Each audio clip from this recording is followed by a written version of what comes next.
ईमानदार माजी। Doctor Ravi OPD के काम में व्यस्त थे। वो हर दिन 100 से भी ज़्यादा बीमार बच्चों को रोज़ाना मिलते थे। वो इस काम को किसी मशीन की तरह हर दिन किया करते। उनके सहायक ने उनके चैम्बर में आकर उन्हें बताया, 2 औरतें एक बच्चे को लेकर आई है। बच्चा सांस भी बड़ी मुश्किल से ले पा रहा है। आप कहें तो अंदर आने दूं? डॉक्टर ने हाँ में सिर हिलाया। एक बूढ़ी औरत और एक जवान औरत डॉक्टर के चैम्बर में आई। बूढ़ी औरत ने अपने हाथों में एक 1.5 साल का बच्चा पकड़ रखा था। दोनों के मटमैले कपड़े और शारीरिक हालात को देखकर डॉक्टर ने उनकी आर्थिक परिस्थिति को समझ लिया। डॉक्टर ने इशारे से दोनों को अपने टेबल की पास वाली कुर्सियों पे बैठने को कहा। डॉक्टर ने पूछा, माँ जी कैसा है बच्चा? माँ जी बोली, 3 दिनों से मेरी बच्ची को जुकाम हो रखा है। आज तो बड़ी मुश्किल से सांस ले रहा है। साहेब देखिए जरा, बड़ी तकलीफ में है मेरा लाल। डॉक्टर ने बच्चे पर ढके मैले कपड़े के टुकड़े को हटाकर देखा तो एक कुपोषण के कारण बहुत ही गंभीर, बिल्कुल हड्डी पिंजर छोटा सा बच्चा डॉक्टर को दिखा। बच्चे की आधी आंखें खुली थी। हाथ और पैर के नाखून भी सफ़ेद पड़ चुके थे। फेफड़ों में तरल भरने की वजह से सांस लेने में तकलीफ, ये सभी लक्षण निमोनिया के थे। डॉक्टर ने माजी से कहा, देखिए माजी, बच्चे की हालत बहुत गंभीर है। उसे तुरंत सरकारी अस्पताल में दाखिल करवाना पड़ेगा। हो सकता है वहाँ पर उसे श्वास की मशीन की ज़रूरत पड़े। वह मेरे पास नहीं है, लेकिन उस अस्पताल में है। आप उसे तुरंत वहाँ पर ले जाइए।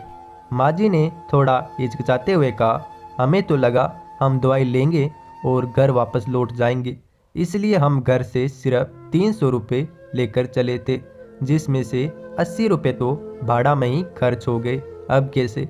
डॉक्टर ने पहले ही उनको देखकर अंदाज़ा लगा लिया था उनकी समस्या क्या हो सकती है।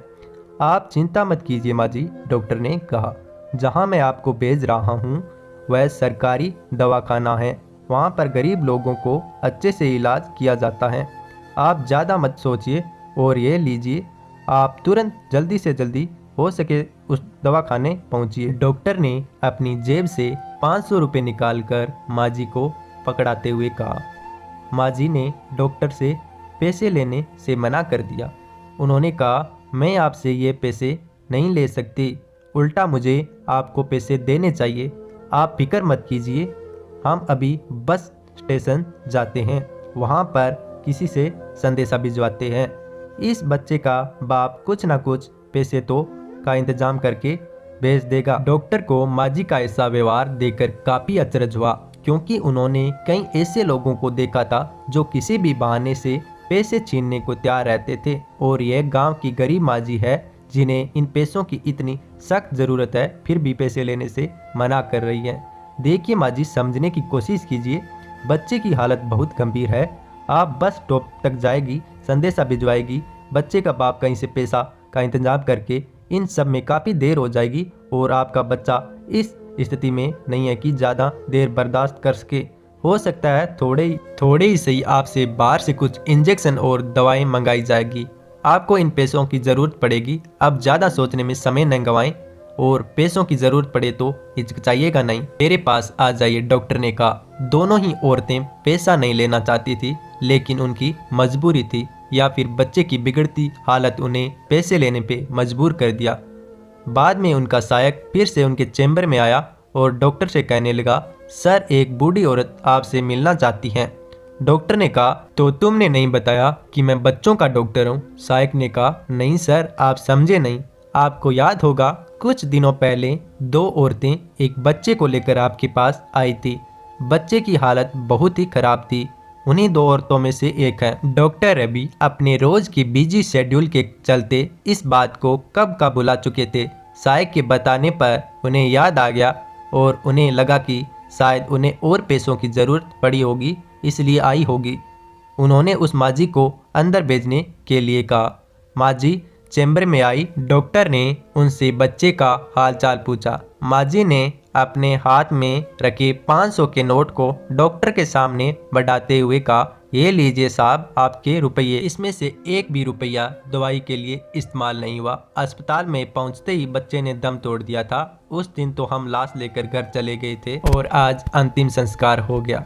बूढ़ी माँ जी की बात सुनकर डॉक्टर अचंभित रह गया और यह सोचने लगा, क्या इस कलयुग में ऐसे लोग भी जिंदा है?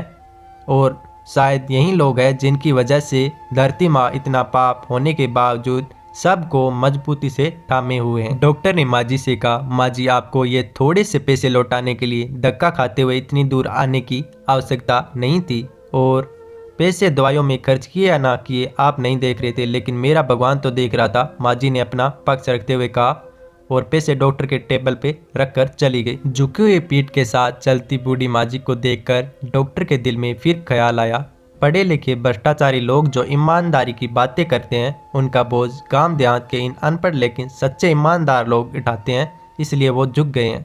दोस्तों, ईमानदारी पर दिल को छूने वाली ये कहानी हमें सिखाती है, पेट भरे होने पर भगवान की भक्ति और ज्ञान की बातें जैसे कोई भी कर सकता है, वैसे ही पैसों के होने पर ईमानदारी की बातें करना कोई बड़ी बात नहीं है। बड़ी बात तो तब है जब आपके पास सभी चीजें वस्तुओं की कमी हो और आप अपनी नैतिकता पर अड़े रहें। दोस्तों, ये कहानी अच्छी लगी हो तो चैनल को सब्सक्राइब करें, वीडियो को लाइक करें। Thank you.